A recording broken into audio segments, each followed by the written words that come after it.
अब जवाब इसका देता है। इस बीच एक और बड़ी खबर आपको बताएं, ईरान पर हमले के बाद ट्रंप ने पहला बयान दिया है। हमारा मकसद अमेरिका की रक्षा है, ये डोनाल्ड ट्रंप यहां पर कह रहे हैं। और जो ईरान की तरफ से, ईरान पर यह हमला इसराइल की तरफ से किया गया, उसको लेकर ये प्रतिक्रिया उसके बाद आई है। ईरान पर हमले के बाद ट्रंप ने बयान देते हुए कहा है कि अमेरिका की रक्षा उनका पहला मकसद है। और आपको बता दें कि इसराइल के साथ अमेरिका भी था इस स्ट्राइक के अंदर, जो प्रीएम्प्टिव स्ट्राइक ईरान के ऊपर किए गए हैं। अशोक सज्जनहार हमारे साथ जुड़ रहे हैं, फॉर्मर एम्बेसडर हैं। अशोक जी, प्रीएम्प्टिव स्ट्राइक बता रहा है इसराइल इसको, लेकिन जिस तरह का हमला यहाँ पर किया गया है, ये आप इस पर बताइएगा कि इसका क्या यहाँ पर मतलब निकाला जाए। लेकिन डोनाल्ड ट्रंप क्या कह रहे हैं? By eliminating imminent threats from the Iranian regime, a vicious group of very hard, terrible people.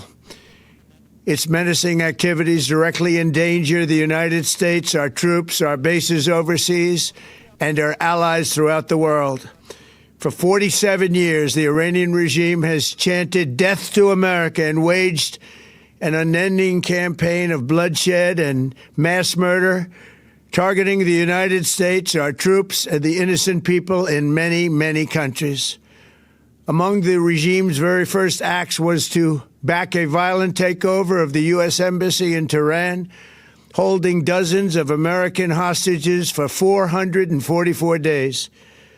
In 1983, Iran's proxies carried out the Marine barracks bombing in Beirut that killed 241 American military personnel. In 2000, they knew and were probably involved with the attack on the USS Cole. Many died. Iranian forces killed and maimed hundreds of American service members in Iraq. The regime's proxies have continued to launch countless attacks against American forces stationed in the Middle East in recent years, as well as U.S. naval and commercial vessels in international shipping lanes. It's been mass terror, and we're not going to put up with it any longer. From Lebanon to Yemen and Syria to Iraq, the regime has armed, trained, and funded terrorist militias that have soaked the earth with blood and guts. And it was Iran's proxy, Hamas, that launched the monstrous October 7th attacks on Israel, slaughtering more than 1,000 innocent people, including 46 Americans, while taking 12 of our citizens hostage. It was brutal, something like the world has never seen before. Iran is the world's #1 state sponsor of terror and just recently killed tens of thousands of its own citizens on the street as they protested. It has always been the policy of the United States, in particular, my administration, that this terrorist regime can never have a nuclear weapon.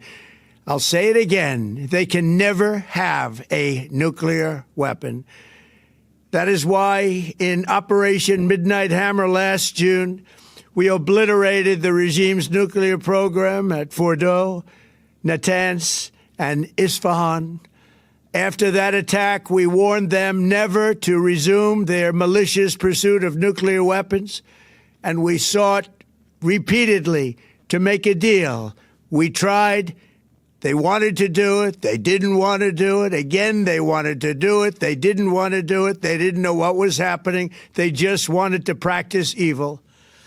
But Iran refused, just as it has for decades and decades. They've rejected every opportunity to renounce their nuclear ambitions, and we can't take it anymore.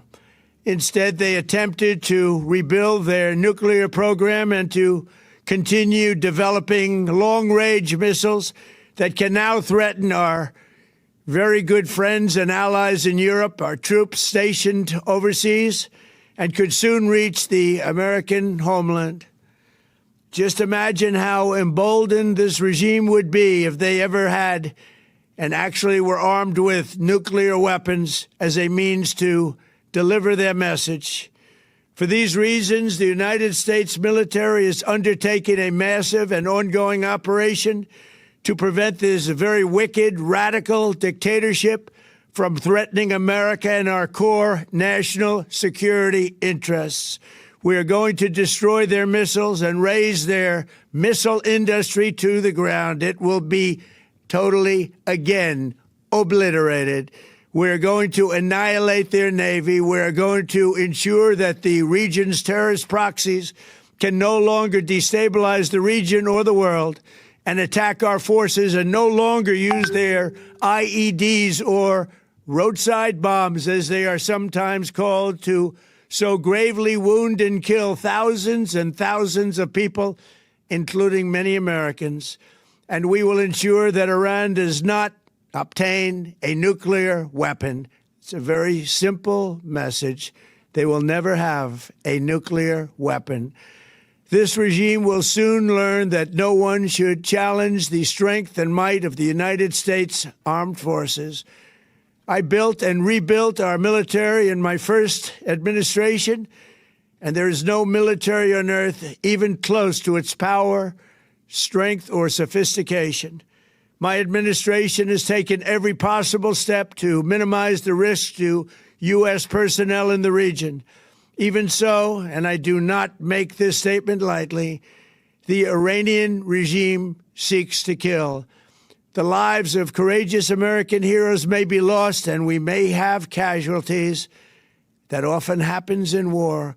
But we're doing this not for now. We're doing this for the future, and it is a noble mission. We pray for every service member as they selflessly risk their lives to ensure that Americans and our children will never be threatened by a nuclear-armed Iran. We ask God to protect all of our heroes in harm's way, and we trust that, with his help, the men and women of the armed forces will prevail. We have the greatest in the world, and they will prevail. To the members of the Islamic Revolutionary Guard, the armed forces, and all of the police, I say tonight that you must lay down your weapons and have complete immunity, or, in the alternative, face certain death. So, lay down your arms. You will be treated fairly with total immunity, or you will face certain death. Finally, to the great, proud people of Iran, I say tonight that the hour of your freedom is at hand. Stay sheltered. Don't leave your home. It's very dangerous outside. Bombs will be dropping everywhere. When we are finished, take over your government. It will be yours to take. This will be probably your only chance for generations. For many years, you have asked for America's help, but you never got it. No president was willing to do what I am willing to do tonight. Now you have a president who is giving you what you want. So let's see how you respond. America is backing you with overwhelming strength and devastating force. Now is the time to seize control of your destiny and to unleash the prosperous and glorious future that is close within your reach. This is the moment for action. Do not let it pass. May God bless the brave men and women of America's armed forces. May God bless the United States of America. May God bless you all. Thank you. देखिए, अमेरिकी राष्ट्रपति Donald Trump ने सीधे सीधे 3 घोषणाएं की हैं। एक तो ईरान पर हमले की घोषणा की। उन्होंने कहा इजराइल और अमेरिका ने जॉइंट हमला किया है। इसके अलावा उन्होंने ईरान को चेतावनी दी है कि या तो आप हथियार छोड़ दीजिए या फिर अपनी मौत निश्चित मानिए। इसके अलावा उन्होंने ईरानी नागरिकों को सलाह दी है कि अपने अपने घरों में सुरक्षित रहें। अमेरिका उनके साथ खड़ा हुआ है। तो इन 3 चेतावनियों और सलाह के साथ डोनाल्ड ट्रंप ने एक तरह से घोषणा कर दी सार्वजनिक रूप से कि अमेरिका ने हमला इजराइल के साथ मिलकर ईरान पर किया। आज सुबह 30 धमाके सुने गए थे। अशोक सज्जनार जी, सीधे सीधे डोनाल्ड ट्रंप ने इस बात की घोषणा कर दी, युद्ध शुरू हो चुका है, अब हथियार डाल दीजिए। हमने आपसे बातचीत करने की कोशिश की, आपके परमाणु कार्यक्रम पर बातचीत करने की कोशिश की, आपके बैलिस्टिक मिसाइल कार्यक्रम पर बातचीत करने की कोशिश की, लेकिन ईरान तैयार नहीं हुआ और इसलिए हमला किया गया है।